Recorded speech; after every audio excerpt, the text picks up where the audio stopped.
Let's dive right into this explainer with what might sound like a kind of crazy question. Ask yourself, what on earth does a 1913 Ford Model T have in common with your recent Airbnb booking? I mean, at first glance, right, you've got this clunky, century-old piece of heavy machinery, and it seems literally light years away from a modern, seamless digital app on your phone. But if you look under the hood of both of these businesses, you are going to find the exact same engine driving their massive success. And that is an absolute obsession with extreme efficiency, which creates an impenetrable barrier against the competition. So, welcome to The Explainer. Today, we're going to completely unpack and analyze the core mechanics of disruptive innovation that have been used by industry leaders throughout history. We are tracing the evolution of corporate dominance, all the way from the greasy, noisy factory floors of the Industrial Revolution, right up to the silent, invisible algorithms that are powering today's digital giants. Now, before we explore the businesses themselves, we really need to nail down our core concept for today, the competitive moat. So think of a moat as a distinct structural advantage that a company has over its competitors. It's the thing that allows them to protect their market share and sustain massive profitability. A moat isn't just about having a cool, recognizable brand, you know. It's about building a system that is so ruthlessly optimized that competitors literally cannot afford to catch up. And as we'll see, the most impenetrable moat a company can possibly build is pure, unadulterated efficiency. Okay, here is our roadmap for today. We'll start with the blueprint of disruption, look at how assembly lines create moats, touch on perfecting lean manufacturing, and then see how digital algorithms act as moats. Finally, we'll cover disrupting the sharing economy and how to future-proof your own moats. Let's get into it. Section 1, the blueprint of disruption and how extreme efficiency first changed the world. So, according to Clayton M. Christensen's widely respected theory, true disruptive innovation doesn't usually start with some glamorous, super expensive product. Actually, it's the exact opposite. It works by being affordable, simple, and convenient. Disruptors initially target these little niche segments with cheap, low-risk solutions that just have an instant impact. It's really all about finding a hyper-efficient way to do the exact thing that the established players are overcomplicating. And you know, we can actually see this blueprint playing out long before the tech boom. Take Queen Elizabeth's East India Company back in the 1600s. They completely innovated the concept of risk by creating the world's very first limited liability corporation. Then, fast forward to the 1880s, John D. Rockefeller's Standard Oil built this massive moat through extreme operational efficiency. I mean, they squeezed out 71% discounts on railway shipping, and they were ruthless about reusing waste. They literally sold their refinery byproduct as Vaseline. Because they prioritized efficiency over absolutely everything else, Standard Oil managed to capture 90% of American refining capacity.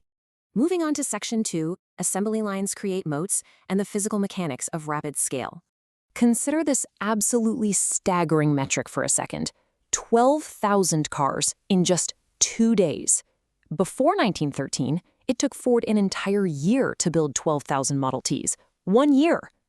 But by implementing the moving assembly line, where workers stayed in one place and performed the exact same task repeatedly, Ford completely revolutionized mass production.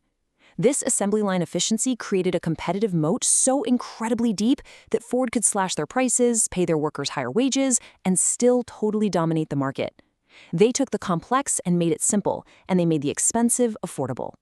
Decades later, a guy named Ray Kroc witnessed a very similar miracle. He was visiting this small hamburger stand in California in 1954, and he realized the McDonald brothers had basically applied Ford's factory logic straight to a restaurant kitchen. They stripped the entire cooking process down to its absolute essence. There were no car hops, no waiting around. It was just a mechanized assembly line focused entirely on speed, lower prices, and high volume. It was the physical assembly line perfectly adapted for food. And this brilliantly illustrates the resulting moat. Through fanatical uniformity, like dictating exact griddle layouts and precise French fry temperatures, McDonald's created a system that could be replicated absolutely anywhere. The result of that? Well, by 2008, this mechanized kitchen model allowed them to serve over 21 billion customers in a single year. Their competitive advantage wasn't having gourmet, five-star food. It was the flawless, repeatable efficiency of their process. Which brings us to Section 3, perfecting lean manufacturing, also known as the Toyota way. So over in post-war Japan, resources were incredibly scarce. That meant the rigid and sometimes wasteful nature of those American assembly lines just wasn't going to work for them. So what did they do? Toyota invented lean manufacturing. They implemented just-in-time production to completely eliminate excess inventory. They used Jidoka, which is basically automation with a human touch. It allowed machines to stop automatically the second a defect was detected. And they used Heijunka to level out production demand. This dynamic philosophy was a massive, massive leap forward in operational efficiency. But here's the thing. Toyota's real underlying mode was this concept called Kaizen. It's the principle of continuous improvement, focusing on small incremental changes. Any single worker on that factory floor was empowered to pull the Andon cord and stop the entire assembly line for a quality check. Just think about that for a second. They turned everyday, routine problem-solving into a massive competitive advantage. It wasn't just upper management dictating efficiency, it was the entire workforce actively strengthening the company's moat every single day. All right, Section 4. Digital algorithms as moats, translating physical efficiency into digital dominance. Prepare yourselves for a realization that might just change how you view modern tech. The digital algorithms of today are quite simply the modern equivalents of Ford's physical assembly line. Seriously, consider the stark contrast between early search engines. Back in the late 90s, Yahoo treated search basically like a billboard. They ranked results on their Overture platform based purely on who paid the highest fee. It was incredibly inefficient for the user. Google, on the other hand, they built an algorithm that acted like an invisible assembly line. It sorted the entire internet based on page quality, incoming links, and strict relevance. They created this impenetrable moat because their digital factory produced a vastly superior, highly efficient experience for the user. And hey, Amazon used this exact same philosophy to evolve from a simple little online bookstore into a global e-commerce juggernaut. They took a highly efficient digital interface and paired it with incredibly optimized physical logistics. They essentially built an automated assembly line that entirely eliminated geographical barriers. And they didn't just stop there either. They packaged up their own internal digital infrastructure and started selling it to other companies as Amazon Web Services.